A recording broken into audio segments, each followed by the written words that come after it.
This unit is an overview on integrated planning and design. The integration of multiple tools and policies is necessary to achieve sustainable urban planning and design for future neighborhood growth and development. Establishing a vision needs to be supported by sustainable policies, which set targets concerning the economy, housing, transportation, community facilities, and land use. These targets then can be reached and monitored by integrating design and planning tools, which will be presented in this overview. The strategies presented contribute to SDG 3, Good Health and Well-being, SDG 11, Sustainable Cities and Communities, and SDG 13, Climate Action. The overview presents methods to establish a vision, implement sustainable policies, set targets with indicators, and craft instruments for integrated planning and design. Here is part 1, establishing a vision. A vision describes the community objectives and provides a long-term goal for project participants. The vision should address questions like, what do we want? How will we get there? Who will be involved and take responsibility? Where will the money come from? Who will defend the strategy? What are the delivery mechanisms? In this project in Norway, for example, the vision developed by jail is a sustainable, healthy, social, and attractive eye-level environment. It comprises a variety of well-defined meeting places in a human scale, with close connection to the surrounding nature and a new light rail stop at the heart. From a practical point of view, establishing a vision and addressing the questions just mentioned reflects in operationalization of assessment methods. The health check, for example, was a methodology developed by jail, which collects data specific to public space and public life. It includes, on one hand, the mapping of physical infrastructure and what quality it is in, and the basic movement flows and activities of people. On the other hand, it creates an objective understanding of how the area is performing, a baseline upon which the master plan framework can be developed. Part 2 is on sustainable policies. Producing sustainable policies starts by revising institutional arrangements.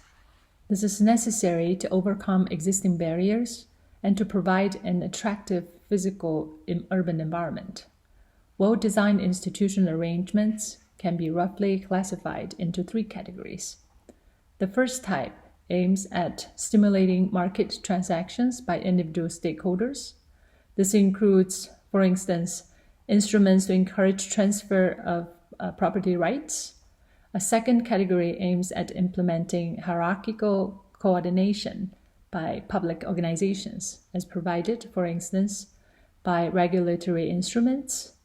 Finally, a third category includes the arrangements aimed at promoting relational coordination among stakeholders, such as partnership approaches. Besides institutional arrangements, sustainable planning often involves revising traditional zoning regulations. Some areas will be upzoned to accommodate higher and well-designed density and allow the introduction of mixed uses and public transportation. At building scale, allowing flexible uses within structures may be needed. Updated regulations should encourage designing streets as places for people and reconnecting street networks.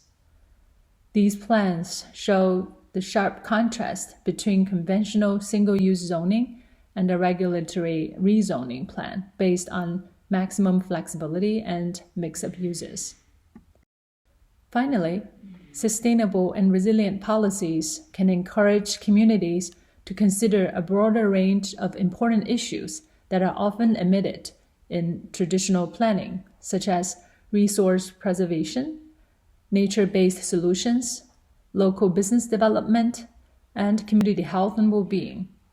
the integration of district cooling, solar energy, biomass plant, community farming, and circular use of water flows is shown here in the master plan of Sangay Kadu in Singapore. Part 3. Setting targets with indicators. Achieving goals requires quantitative and qualitative criteria to monitor the impact and progress. We will now present 5 people-centered indicators developed by WOHA architects in Singapore that are easy to implement when measuring a project livability and environmental footprint. Firstly, all developments need to encourage biodiversity, restore wildlife habitats, and reconnect people with nature. The green plot ratio calculates the quantity of landscaped surfaces compared to a set site area. It includes all new and preserved vegetation, vertical and horizontal landscaping, water features, lawn and trees, raised planters, and urban farms. In French Dreamtown, Hangzhou, for example, 116% green plot ratio is achieved by weaving green spaces at micro scale in the urban fabric and with sky gardens. Green and thriving neighborhoods, moreover, should encourage human interaction and facilitate social gatherings. The community plot ratio quantifies the community space allocated and compares it to the site area. It assesses the surface area of socially interactive space accessible to the public and the neighborhood occupants. Relatedly, people-centered neighborhoods present human characteristics such as friendliness and generosity. The Civic Generosity Index, in this case, measures the extent to which a development encourages and facilitates the public life of a neighborhood. 5 criteria are used here: ground-level shelter, services and amenities, ground-level accessibility and activity, visual pleasure provided by horizontal and vertical landscaping, public access to spaces and facilities within buildings, and spatial connection with an urban network, each giving a rating contribution of 20%. Enhancing biodiversity should also be a target for green and thriving neighborhoods. Designing buildings to host flora, fauna, and people. The Ecosystem Contribution Index rates a development's capacity to maintain connections between natural habitats. It measures how a development provides food, water, and shelter for local wildlife and settings for native plants. Finally, in green and thriving neighborhoods, developments aim to be self-sufficient. They produce as much energy as they consume, and preferably more, to compensate for existing buildings. The Self-Sufficiency Index comprises 3 sub-indexes, measuring energy, food, and water. The first sub-index measure is a development's capability to generate renewable energy. The second one determines a development's ability to provide food for its occupants. The last one measures a development's capacity to collect and reuse water. For example, 221% energy self-sufficiency index is achieved in French Dreamtown, northern part Hangzhou, thanks to the bioclimatic design and photovoltaic canopies. Part 4. Integrating planning and design instruments. Having a vision alone does not suffice. To make the vision a reality, multiple planning instruments should be integrated across scales and phases of development. Design frameworks cover a range of geographical scales. They specify the principles for subsequent master plans and bridge policy to execution. Quality programs shape the project environmental and livability targets. master plans to define the public space and blocks and building typologies. Design codes guide the urban form of an area where different architectural teams intervene. For example, street shape, blocks, massing, etc. Quality programs and design codes are described in detail in Zoom 432. Starting from local area plans, these are elaborated by public authorities and comprises links and connections between neighborhoods. For example, cycling and pedestrian networks, public transport capacity.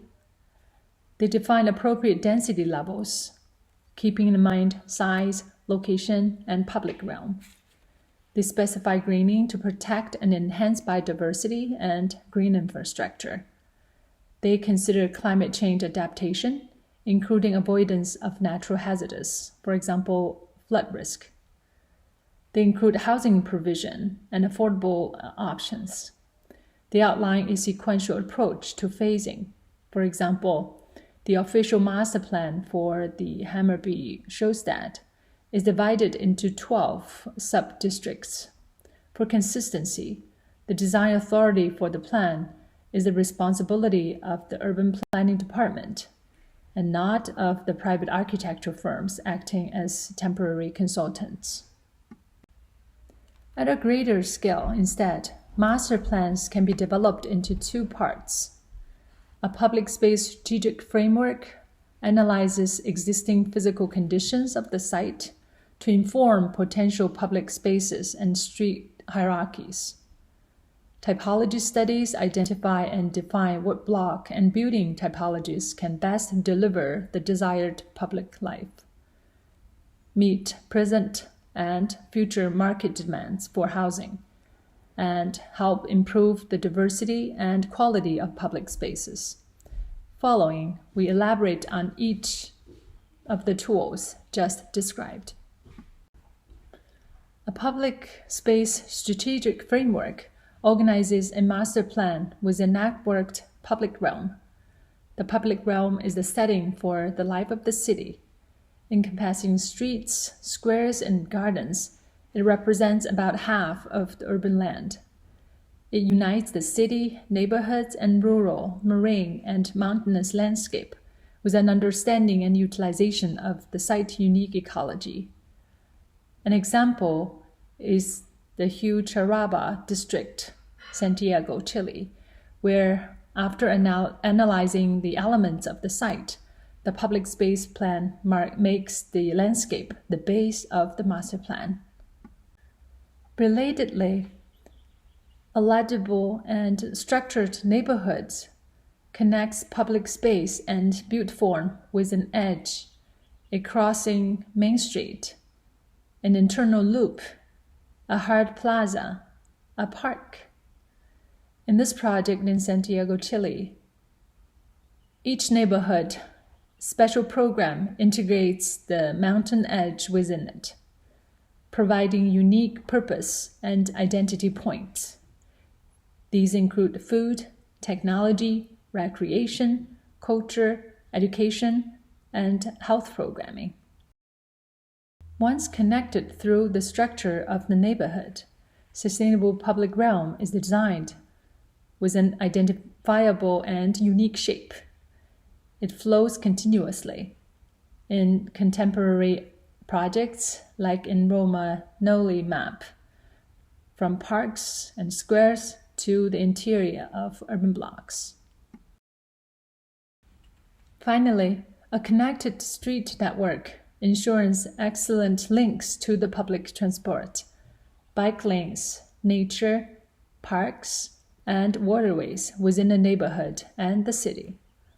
Optimizing the distribution of street systems and high-quality public spaces is the framework for making a coherent plan, such as this redevelopment project in Stockholm. In support of the frameworks just described, developing a typology approach helps identify what mix of typologies supports the creation of a varied, inclusive, and equitable public life. by including a mix of typologies: the courtyard house, the apartment building, the townhouse, the row house, the work-life house, and the single-family house. The block became a framework of embracing diversity. It provides multifaceted degrees of public space according to place characteristics and intended functionality. Organizing blocks and networked blocks, neighborhoods, also allows for managing the distinctive variables that come with each place. Every courtyard in this project in Huancavelica District, Santiago, Chile, is different, defined by its location, context, and historical traces of what was there before. This contributes to each community having a unique identity and a sense of place. The diversity of typologies provides options to adjust and refine the experience of outdoor microclimates, which in turn informs the use and feel of public space, a self-fulfilling loop for people-centered urbanism. Diverse public spaces typologies allow adapting the place character to the geographical location. In the Huancavelica district in Santiago, Chile, for instance, public spaces closer to the mountain edge have more urban character, whereas public spaces further away from the natural landscape have more vegetation and permeable surfaces. Here is a conclusion of lessons learned. Delivering green and thriving neighborhoods requires bundling policies tailored to the political, economic, and social contexts of each community with a focus on deprived communities. Easy to implement people-centered indicators can ensure high livability and zero carbon targets. A long-term vision and multiple planning instruments can deliver high-quality green and connected public space and flexible typologies adapted to the diverse needs and contexts.